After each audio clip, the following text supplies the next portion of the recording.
Okay, are we ready? Yep. I'm about to intro us. I'm trying to think what would be a good intro. Okay. Hello, everyone. Welcome back to our episodes of Opinionated Lushes. Today is a little different. We're gonna invite on a guest who actually our live stream. You guys remember our live stream? We donated a bunch of money. Well, not a bunch. Okay. It was what was the total, Sonia? It was 1,100 split. That was pretty good for our first live stream, yeah. I think. I'm pretty proud of that. And so we donated to one of the charities that was Epilepsy South Central Ontario. And so we have a guest on, Trevor. I'm going to pass it to you. You can introduce yourself and just explain what you do. So hi, thank you, each of you, for the opportunity. Epilepsy never seems to get talked about enough. But my name is Trevor Gordon. I'm with the Canadian Epilepsy Alliance, which is the umbrella of all the epilepsy organizations across Canada. I also work with Epilepsy South Central Ontario, that covers South Central Ontario, which covers Hamilton, which is where the incident that we're here to talk about today happened.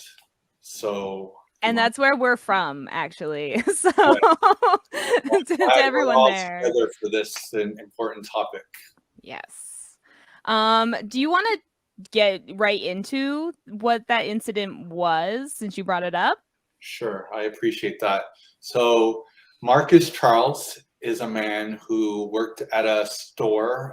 It's all in the media, so it's not a secret. He worked at Canadian Tire in Hamilton. Anyone watching this that wants to do their own research, I would encourage you all to Google Marcus Charles at your leisure. The only warning I would give your viewers is that you might come across a video that is very sad to watch.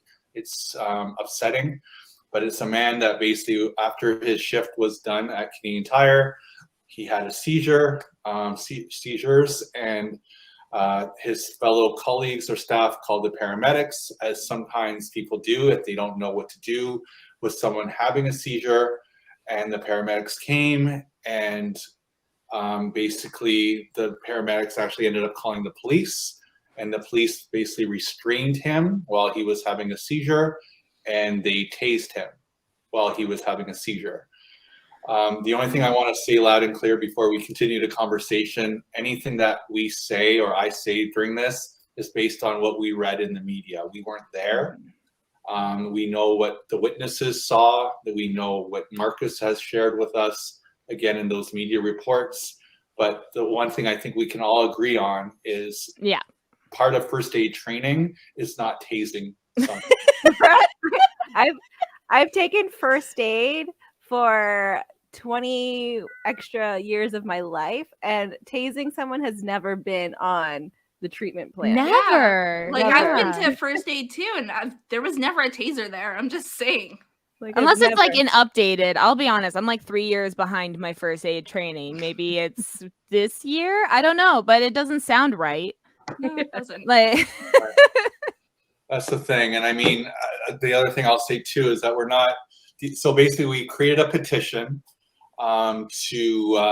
because there's an actual course that the Canadian Epilepsy Alliance put together that is provided to the police. It actually, one of the people involved in creating the course was a police officer who has epilepsy, who had seizures while at work. He was part of the panel to put this course together. It's actually sitting in their portal. The police across Canada have access to a particular portal for police training, but the only problem is that the course isn't mandatory.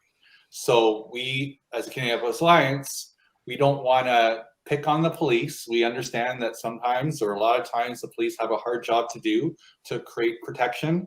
But what we're asking of the police is to take a course that's already in their portal, and we want to make it more mandatory. So that's what the petition is that we're asking the public to sign, that we want to take a course that's already sitting in their portal.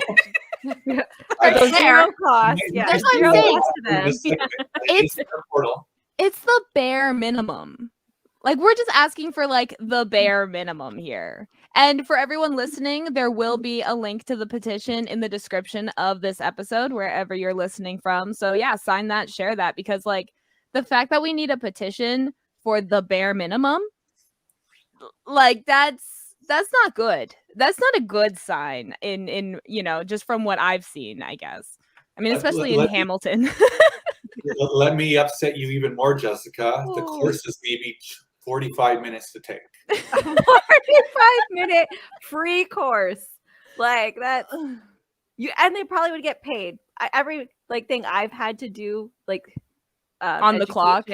on the clock has been paid extra than Mhm. my normal rate of pay, and that's usually for like many government types of jobs. So no, it's only 45 minutes of their life, like paid. Like it's bare minimum. It's already there. No extra work. Well, Devil's advocate for a second. We all went to school. We all had those courses where it was like, do the mandatory courses, and if you want some extra credit, or maybe you get that assignment that's at the start of the year, you have all year to work on it, but it's not mandatory. What you end up focusing on the mandatory things, you sometimes skip the extra credit or the not mandatory things. So I'll defend maybe the police, and maybe they get bombarded with all these mandatory courses and they might forget about the not mandatory ones. So not that I'm defending it 100%, but maybe it's not in their focus. So that's why I'm saying let's make it mandatory, and to put the fire up them a little bit, Well, like I would even push back on that, because like the heads of the police, like not the individual. Yeah, I'd give the benefit of the doubt to like the individual officer. But like in the news lately, police have just been getting like a bad rap in general, like across North America, that like this would be such an easy win for all like the chiefs of police just to be like, yeah, mandatory 45-minute course. Sure, why not?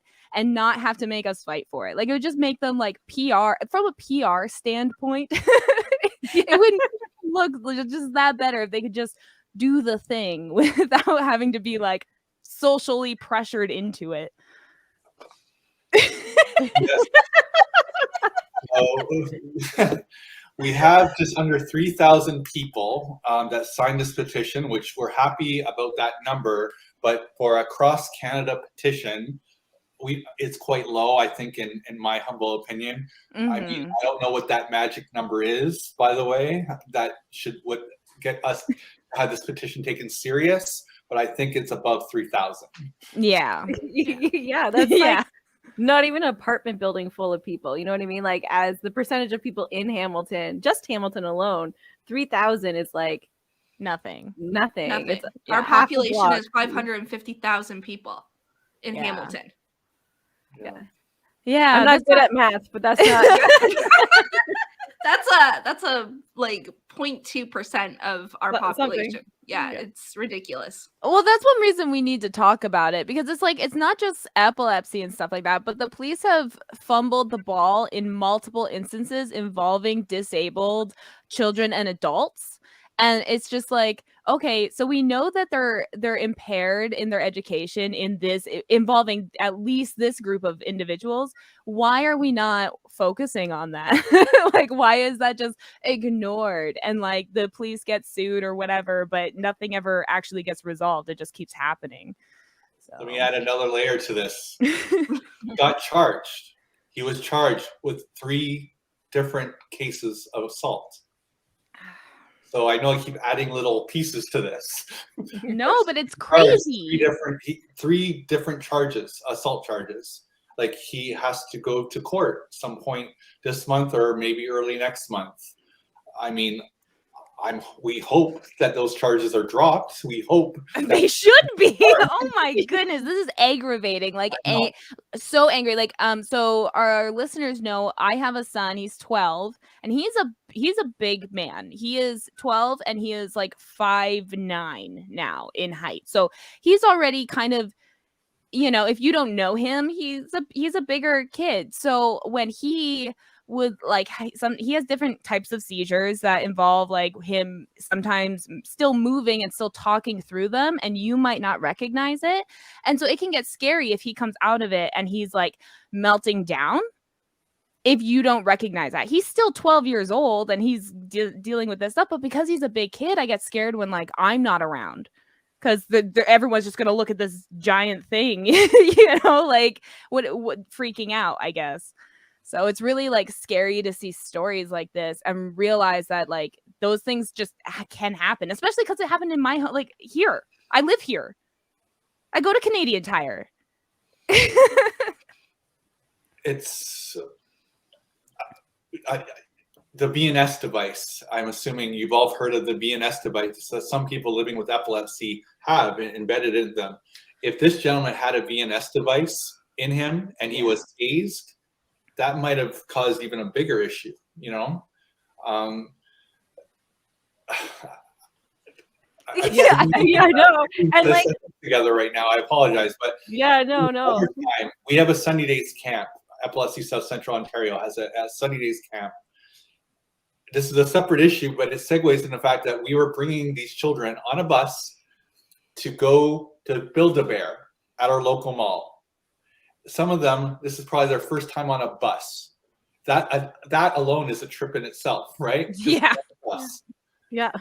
This bus driver was confused why we had these special purpose tickets, bus tickets, because they didn't see a disability.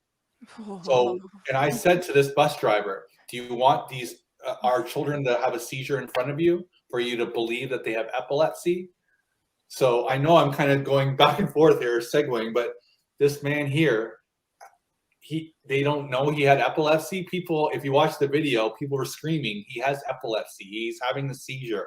Like, yeah, just because someone, you know, is reacting doesn't necessarily mean he's trying to, I don't know. I think like this reform policy for police is like a first step, but overall I think like epilepsy training in like epilepsy education as a whole, because like I know like as a parent of a child with epilepsy, I didn't even know that much about epilepsy until he got diagnosed. And then I was like, oh, you mean there's more than just the falling on the ground shaking seizures? What because that's only first aid we really learn is for tonic-clonic seizures.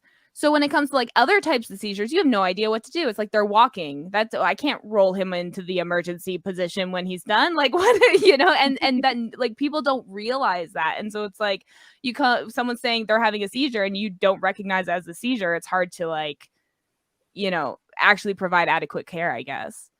It's just important, I think. I'm already loving how this conversation's kind of going all over the place, because now it's hearing about the just myths alone, right? Mm-hmm. People still try to put things in people's mouths because they think you're going to swallow your tongue. Which is not we've read reports about someone being awarded a medal for trying to save someone. He was driving and he was having a seizure, but luckily the person was able to pull the car to a side and put something in the driver's mouth to prevent him from choking. What?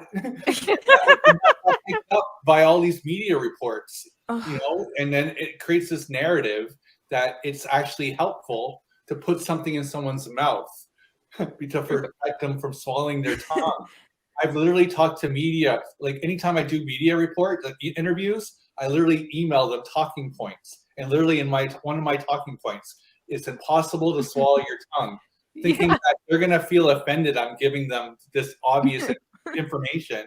And they're like, oh, thanks for telling us that. We would have said that. It's not obvious for some reason. It's been like debunked at least a decade. Yes.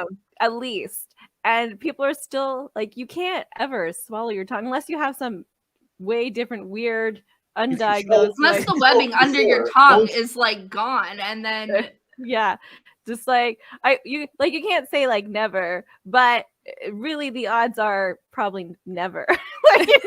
Probably. And like yeah, that's a separate issue with your tongue. You can choke for sure, and obviously it would be best to have them sitting upright or trying to make sure that they get air. Like no one's doubting that you might choke, but putting something in their mouth is not going to avoid them choking.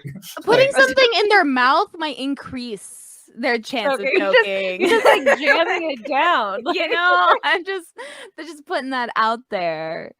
There's so much misinformation when it comes to epilepsy that's out there that I found. I'm just gonna, I think Dawn and Sonia know where I'm gonna go with this rant. But when my son first got diagnosed, the first thing anyone ever said to me, people that had no experience with epilepsy, friends and family, everything, did you try CBD oil?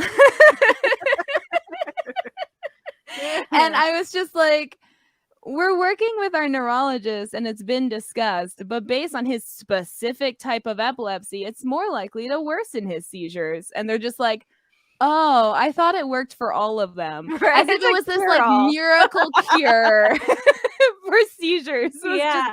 and it's all based on that like one video that went viral of like a kid that had debilitating seizures that stopped with CBD oil. And it's just like, do you know how many types of epilepsy there are, Sonia? I do not. Oh Do my you? gosh. I read the like epilepsy most common in youth. I can't remember the exact title of the book, but it went all over the most common, and my son's wasn't even in there. And there was like 30. Yeah. Types at least. There's over 40 types. And Jessica, I wanted to commend you that you actually said, when you said tonic-clonic, you said it correctly. I know a lot of times people still say grand mal, and here's the thing. I'm in media and social media and website, and we're all not 90. We love the internet and the whole thing. But you know what I hate about the internet? That as much as we correct new information, the old information is still there. Yes. Right? So as much as we do everything to make sure that we have all the correct terminology, all the correct the old information sits on the internet forever. So that's the only thing I don't like about the internet, is that people still see the old information and still say grand mal seizures. And then you still have neurologists still telling people that grand mal is the correct term.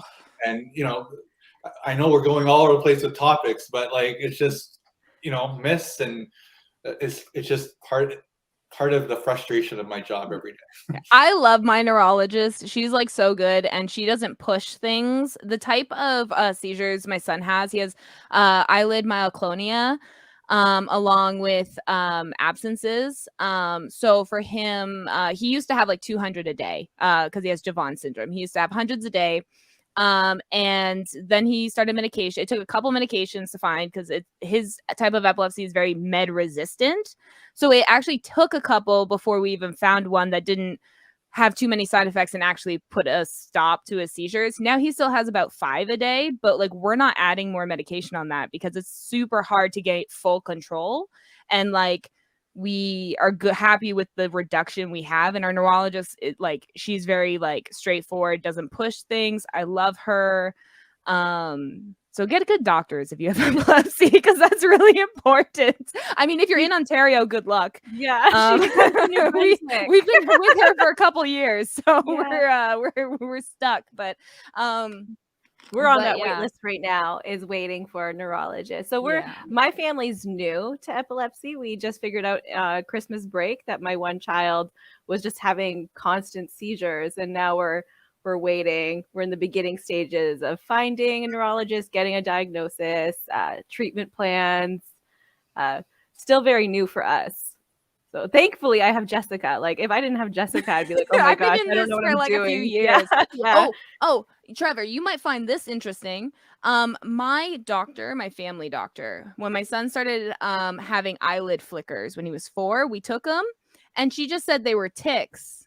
And it took 2 years later, when he started having behavioral difficulties, that she gave him a referral to a pediatrician for ADHD. The pediatrician saw him one time, was like, we're going to get an EEG first. Sure enough, it was epilepsy.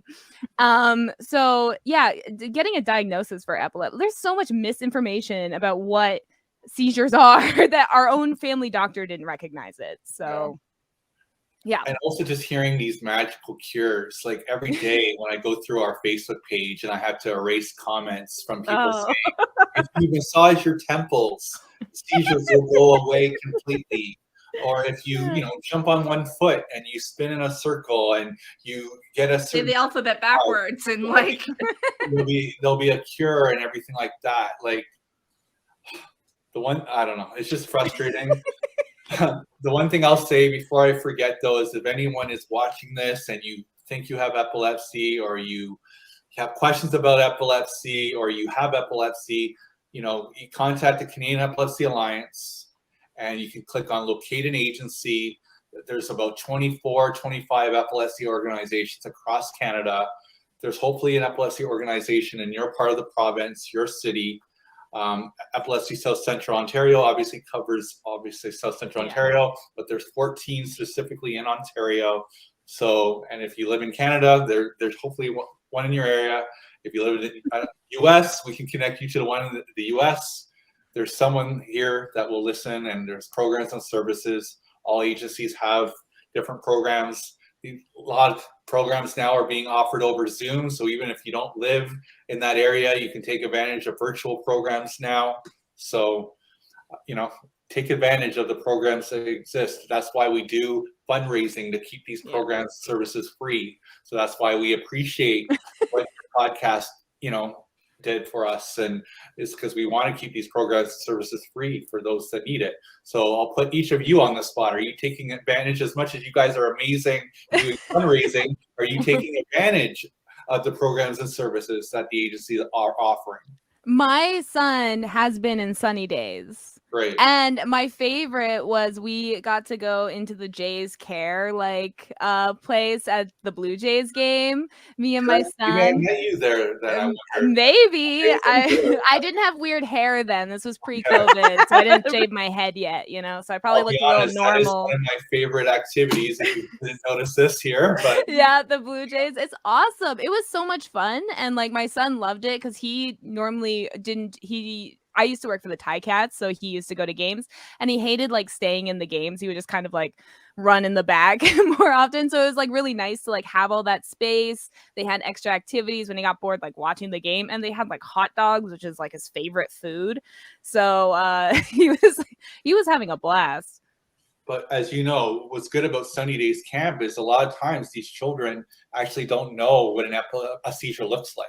Yes. Sometimes they're actually seeing other children have a seizure, and they actually say, "Oh, okay," and they don't get as scared about having it themselves, or they see how calm the staff is around having someone having a seizure, and they start to realize, you know what? Sometimes I was getting picked on for it being this and this and this. Oh, I'm going to go back and say it's not a big deal. Look, you know, they start to feel a sense of empowerment, that they're not afraid that if they happen to have a seizure, you know, the world. Yeah, that's such a good point, because my son came back one day and he's like, so and so had a seizure, and it was just like, oh, how was that? And he's like, you know, it was weird.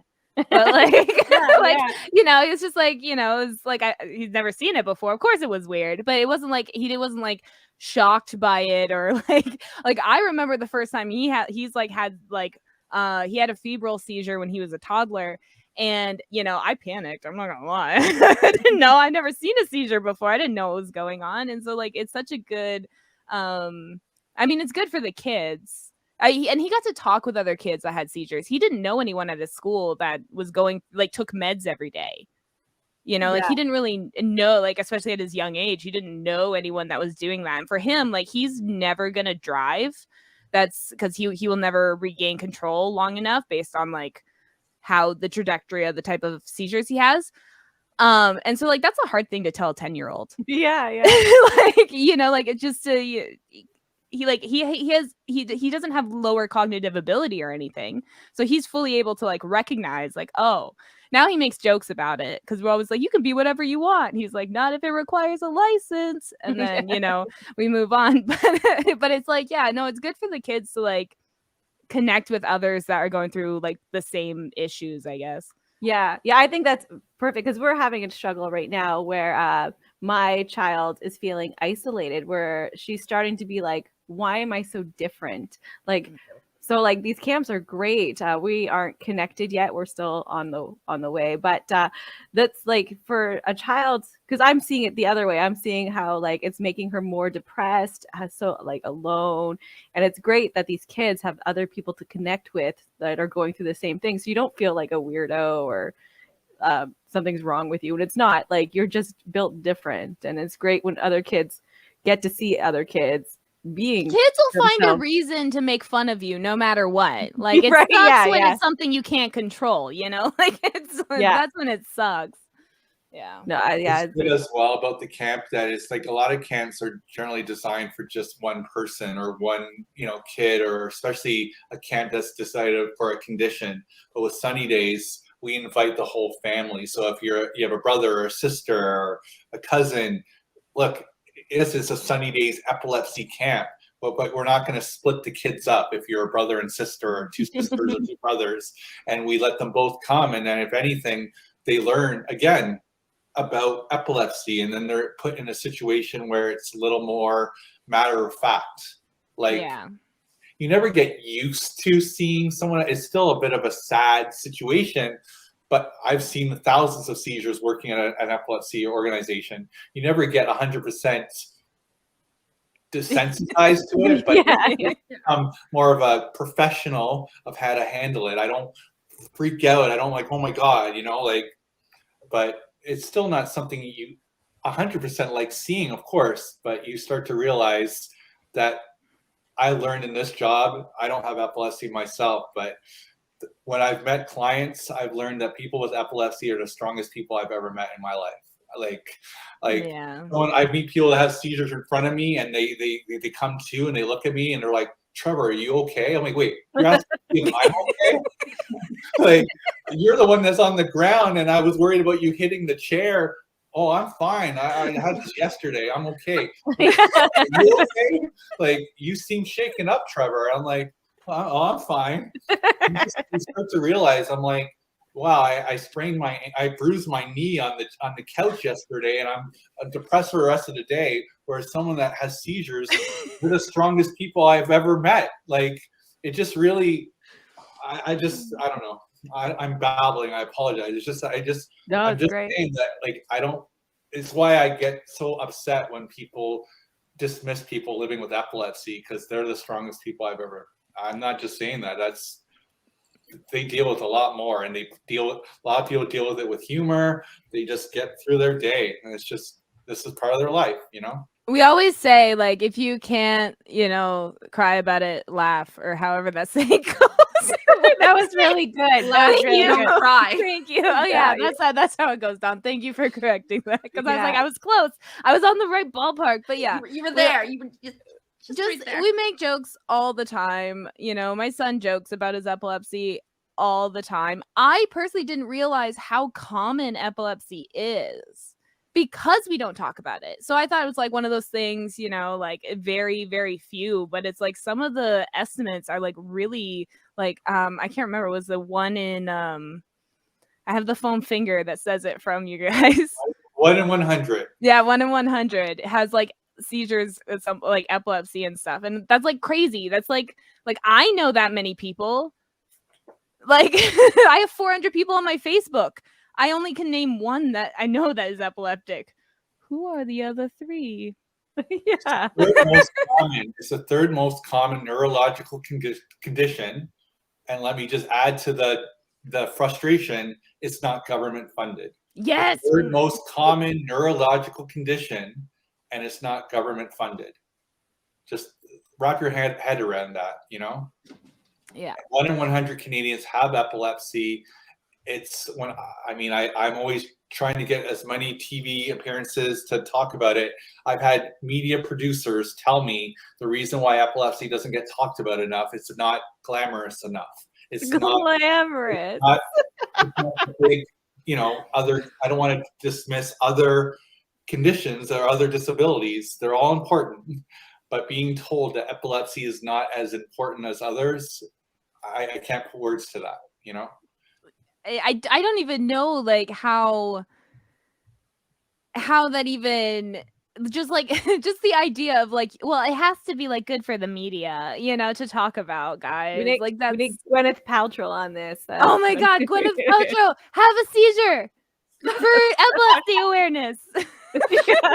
Please. We've been told to act out seizures, and we've always said no. No. We're not going to fake the seizure for you or for your enjoyment. You know what I mean? Like, I would just disassociate for like a minute and be like, oh, there you go. Like, how do you come back from that? Like, there you go. Like, what my son would talk through his. Like, you can't just be like, oh, that's, that goes back to like people recognizing only one type of seizure. Like, sometimes I'm talking to someone and it's too complicated to explain tonic-clonic, so I'll literally just dumb it down and say grand mal. because it's like I don't want to have to like explain the vernacular to them because it gets complicated. And then so it's just like I'm talking about seizures, a grand mal. Okay, fine, throw away. If I'm talking to like these guys where they'll let me explain it properly. You just do it anyway. You're like, yeah, well, it's not my fault. You guys let me talk so much. I don't know what to tell you. We also let people know that epilepsy is not contagious. Like Yes. if you hug someone with epilepsy, you're not going to get a seizure. You're not going to have epilepsy from hugging someone. Like, Do people think it's contagious? Like I've never heard of it. just Like, Google the myths and it'll oh, okay. frustrate you or make you laugh or all the above. I don't know, but it's just these myths are just quite ridiculous and frustrating, and it's hard enough to get the conversation of epilepsy talked about as it is, but then to have all these different definitions about what epilepsy is or having all these myths and whatever, it's frustrating, you know. And the diagnosis was like real. It took like 2 years, not including the 2 years we were ignored, and it was called tics. So 4 years total, but 2 years from being told to get an EEG to when we got our actual diagnosis. And part of that was getting an EEG, which we had to wait a few weeks for. We got that. That confirmed he was having seizures. Then they were like, okay, now we're going to do a video EEG for 6 hours to determine what kind of epilepsy. We didn't get that for 8 months. And then he went for an MRI to confirm his diagnosis, which was like another year. And then finally we got his and genetic testing. And we did genetic testing, which we found out he also have a Fragile X mutation. So, and we found out that I also have that. So genetic testing, if you have epilepsy, is also good because you never know what you'll find.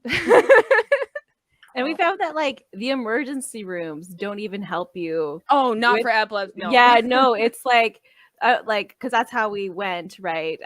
And they're like, no, there's nothing we can do for you. Just take care of her. I was like, okay, like, can't you just see if there's something else going on with her brain? They're like, no, it looks like she's having seizures. Take her home. Follow up with a neurologist.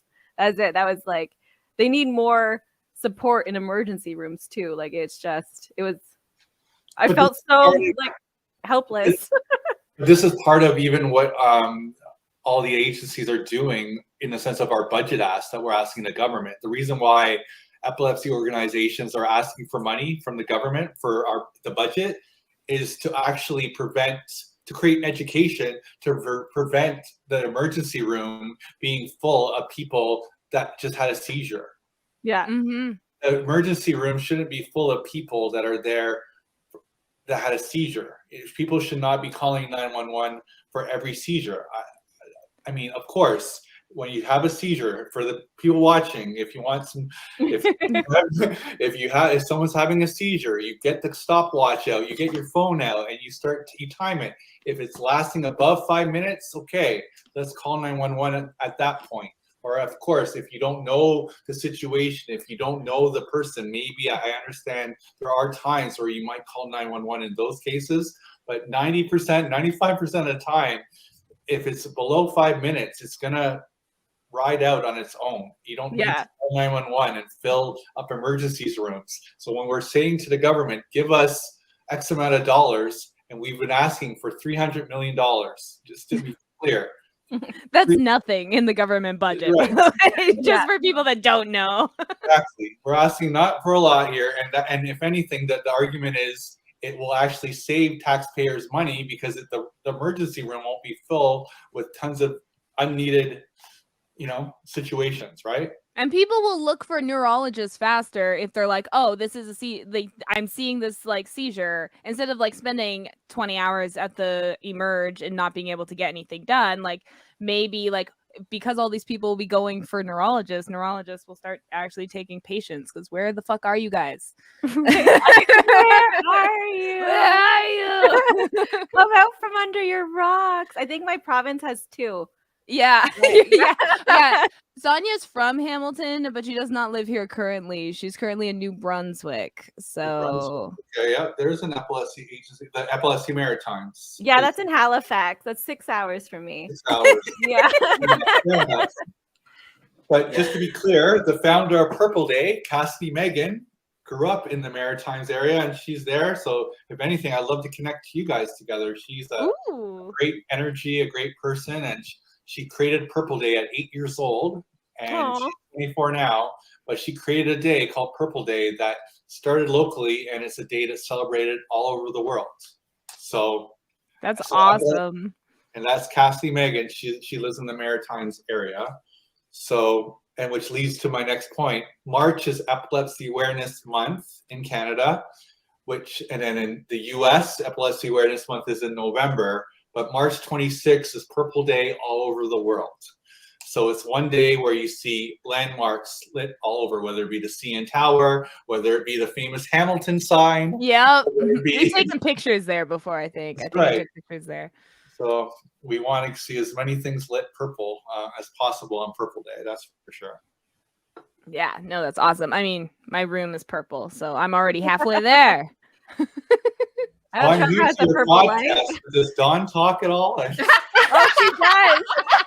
We joke Dawn- about that all the Look at me time. all of a sudden. This is my first episode of this podcast, and already I'm feeling like part of the crew here. And I'm like, why isn't Dawn talking here? Yeah, Dawn Marie. Okay, Yeah. Dawn doesn't have a kid with seizures. So I guess that's the only reason.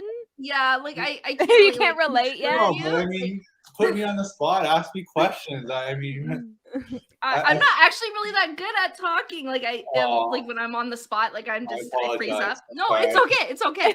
That's actually the joke on our podcast is that these two up here like to talk a lot, and I'll be like, Okay. and I'll like throw in a couple of quips, like, but I'm just like, am The I butt the of the first joke. guest to like try to put you into it, or Yeah, actually. No, that was perfect though to mention that.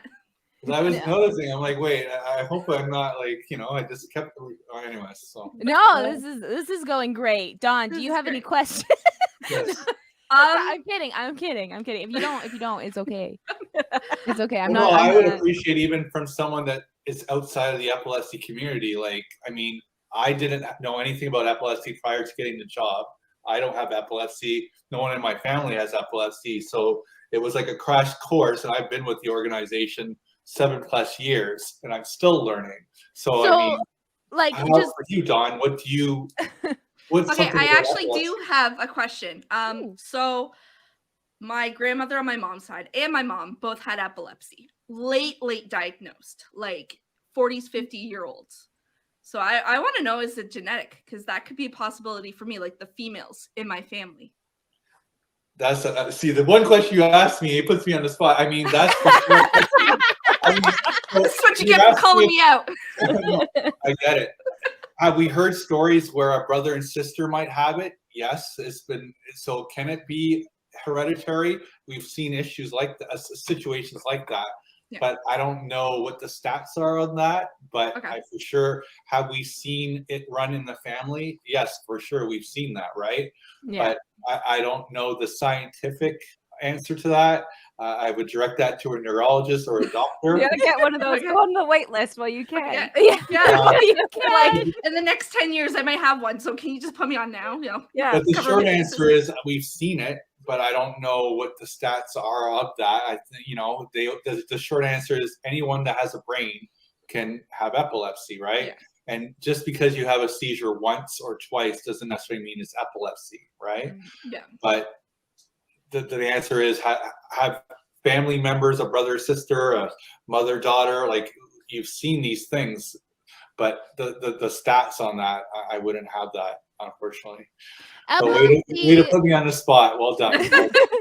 Epilepsy is like seizures that don't have like a determinate cause, right? Like that's so like if you can't find like there's nothing like explicitly causing the seizure, and that's what epilepsy is, if I'm correct in that, kind of. It's something like that. Like it's like you have to have a certain number of seizures without like a determined something. I have a question. What's your like? Do you talk with people about like when you're educating them and all this stuff about SUDEP?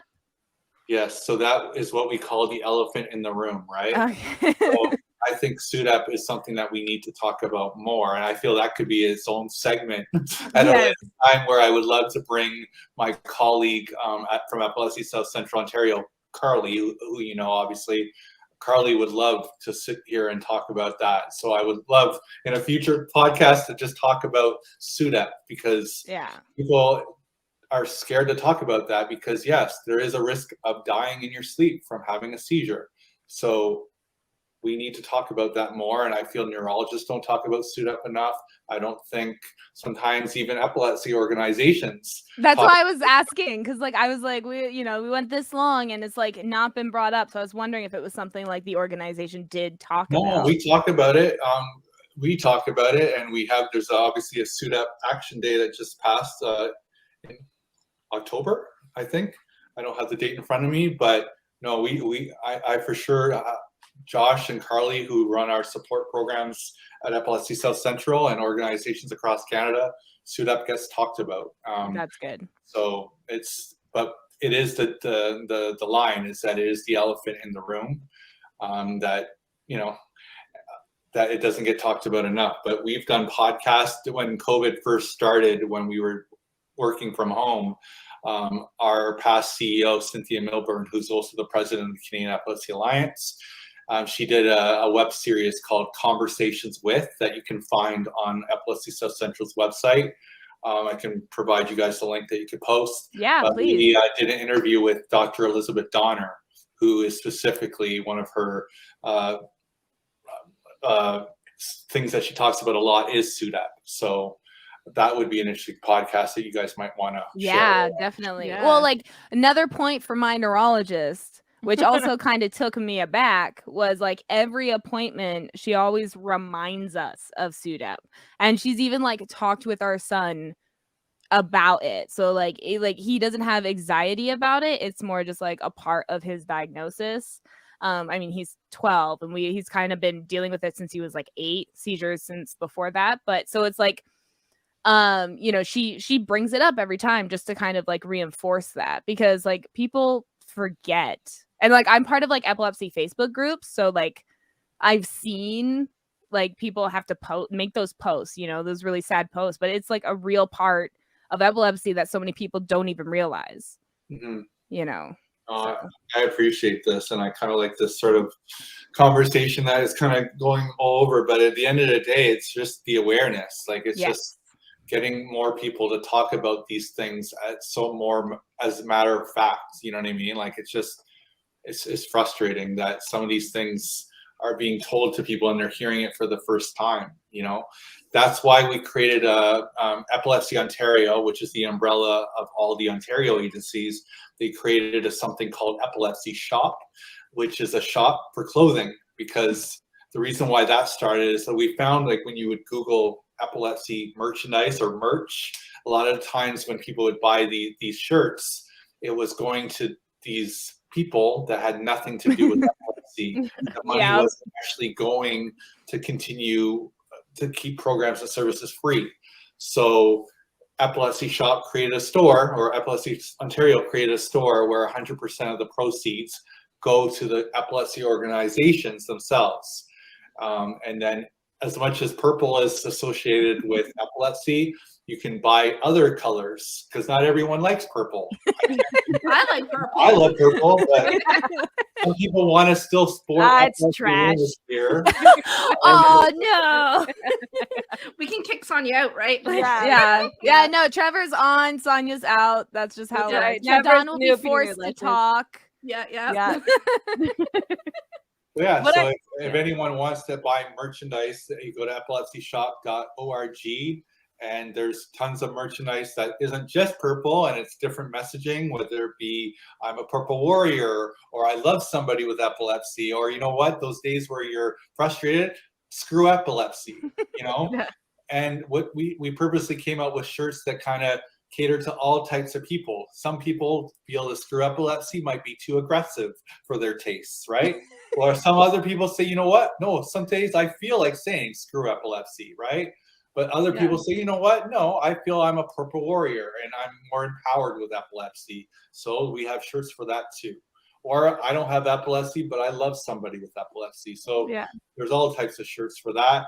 But to know that 100% of those proceeds from buying a shirt actually goes to epilepsy organizations to keep these programs free, like, or low cost, like Sunny Days. Yeah. And there'll be a link. Oh, yeah. I was just going to say, and you go. I did the last link. We will put the link in the descriptions of wherever you're listening this to, and all of our social medias to find information on education and the petition and the story behind the petition and this merch store to help raise money for epilepsy supports. And whether we do it now, or I could put you on the spot to invite me back down the road, or invite Carly. No, we'll definitely. We could do a contest. And I don't know what this contest is. I'll put it on you guys. But give a free shirt to somebody if they, answered a skill testing question. But maybe we could say that for a future, so that sounds like fun. Okay, you hear that? So the next future episode, when we have Trevor back on, there'll be a giveaway. So that's like preemptive. So you better be listening to this, because part of the giveaway, pick a number, Sonia. 17. Okay, 17 is going to be involved in the answer. So hopefully you listen to this episode too. See how sneaky that was? Now they'll have to go back and listen to this and listen to the other one. It was to force myself to come back. You're like, hey, I'm coming back. I would love to literally talk about SUDEP, because I find it so hard to explain it to people and have people really understand it, because most people have never even heard of it. I'm sure most people what's SUDEP? They're like, okay, they die in their sleep. How does that spell SUDEP? It's sudden unexpected death. See, I don't even remember what it was. But yeah. So so I was already being definitely want to do this again. But what I'll do is I'll bring Carly with me, so that she can handle the technical part of things and talk more about the theory and all that. And I can sort of provide the media talking points of that. But Carly, who runs our youth empowerment program and does a lot of our services with Epilepsy South Central Ontario, I would love to have her come on and talk about the services side of things, and about all the different groups. And she can dive into even the Sunny Days camp, because we have one in Kitchener, we have one in Mississauga. So I love to. Carly, we'll watch this after. I'm putting Carly on the spot here. Now you're volunteering other people Carly, to join. we want you to come on. But I know Carly loved you guys, and she's the one that talked to me about this, and it was excited and very appreciative of the fundraising efforts that you guys did, and we appreciate that. We had no idea how people were gonna take it, because we get our podcast is 18 plus, so and this is how it goes, although sometimes we're a little bit more explicit, but it's so we were oh no, should we let them know we're doing this? What if they don't like us and they're stop, don't say anything. Keep us out of your mouth. If anything, we wanted to feel like we wanted to do more. We have always appreciated when the public does their own fundraisers. We do our own, but it's always great to have the public, do their own, and we act like an assistant to you guys. You tell us what you need. Can we get you some purple wrist bracelets or face masks, or hopefully we won't have to think about face masks anymore, but just different things to Epilepsy Awareness Month is coming up. So Carly and our staff, we're going to be putting together baskets for different schools, and we're going to do contests and things like that of who's going to be the most aware, and different things to create awareness, right? Well, this is a little ahead, but we are going to be doing another Christmas live stream fundraiser next December, because it's annual. So we will definitely the South Central Ontario is always my charity pick. So I already know you guys are going to be one of the charities. So I would love to maybe do that Canadian, maybe do it more, expand it. Instead of South Central, do Canadian. Maybe, we'll do both. Maybe I'll do Maritimes. You do. Yeah, exactly. There we go. Yeah. Just because education is so important. So I always thought you have to be born with seizures. That's how your brain works. You're born with it. And I recently learned that it doesn't matter your gender, your race, anything, your age, you can start having seizures. And you don't need a trigger. It can just start happening. So I think that's something a lot of people should be aware of, because so mental health is more of my knowledge. And I thought my child was, because she's struggling with her mental health, I thought she was just disassociating. She was just, her brain was having too much going on, too much depression, too much anxiety, and she would just disassociate. And then we figured out, it just changed. Everything changed about it. And thank you to Jessica, her education. She's like, these are probably seizures. And then now we're trying to get that figured out. But I would not know if it was not for Jessica and me needing to do my own education. So I think the awareness is so important, because I was oblivious and now this is my life. So, well, it's my daughter's life. It's not mine. But you're the caretaker. Yes. And it's so important. It's not out there at all. Yes. Yeah. More conversations need to happen. That's the one thing I've learned over the years. And also, again, just trying to get the correct information, and it scares me to know that I always think if I had epilepsy and I was told by a neurologist, you have been diagnosed with epilepsy, now go out into the world. And then you go on, we all do it, even though we shouldn't. We go onto Google or Google MD, right? And then we start Googling things, right? And then we start Wikipedia, yeah. Exactly. And then we read 100 different definitions of what epilepsy is, or reading different this, or even just the wrong terminology. Like some people still call seizures fits. And like different countries have different this and that, and also the debate on saying I'm a person with epilepsy or saying you're epileptic. Like everybody has different terminology. Just trying to get the bigger thing is just creating conversation. And I think that you hit it on the nail on the head. Sometimes people with epilepsy might have some depression, so then they don't necessarily want to talk about it, and that's frustrating when we're trying to get 1 in 100 Canadians have epilepsy. When not many people talk about it, that's a problem, right? So you need to be not afraid to say, I have epilepsy, and let's have conversations about it. Yeah. So we're coming up on the hour. This was like a great conversation. So to all of our listeners, note we are going to be having more conversations like this, because this is educational. I know everything, but and not not everyone else does. Yeah. I'm kidding. I'm really don't bad be with a Dawn and actually talk. Yeah. Dawn, next time you have to come with a list of prepared questions. Okay, I'll do that. It's homework. It's homework. Even though this is my first episode, what I like about Dawn out of everyone is that Dawn asks the question that, like, she doesn't talk a lot, but when she does, she like karate chops or like elbows to me in the corner, ask me the one question that I stutter on. Dawn, you're Silent Bob. I'm Silent Bob. You only talk when it's important. But no, it was well done. You put me on the spot, but now I'll be ready for the next time. But I appreciate it. And I'm gonna bring Carly with me that will answer the one thing that I didn't know or I wasn't ready for. But I appreciate the conversation. That's the bigger. Don't worry, I'll stun her too. I'll figure something else. It's a challenge. Completely off the wall. Yeah. Ridiculous. I don't know if you just want to plug the petition one more time, just before we end everything here. So again, we're just wanting as many Canadians, or even anyone listening, it doesn't matter if you live in Canada or not, this is not an isolated incident. It happened in Hamilton, Ontario, but it's been happening in places all over Canada. It's been happening in the US. We need to stop these issues happening. We want to take a course that is sitting in their portal, in the police portal. We want to take this course that's not mandatory. We want to make it mandatory. Right now, we don't even have 3,000 signatures. We want to get 10,000 or more signatures. So if each of you here can sign it, if everyone listening can sign it, and then tell your friends and family to sign it. Marcus himself has signed it, so he's endorsed this. He's appreciative of anyone that can sign this. Let me remind you, he got charged with assault for having a seizure. He got charged with 3 counts of assault for having a seizure. He was tased. Please Google Marcus Charles. If you want, I'm warning you now, the video is available to watch. It will upset you.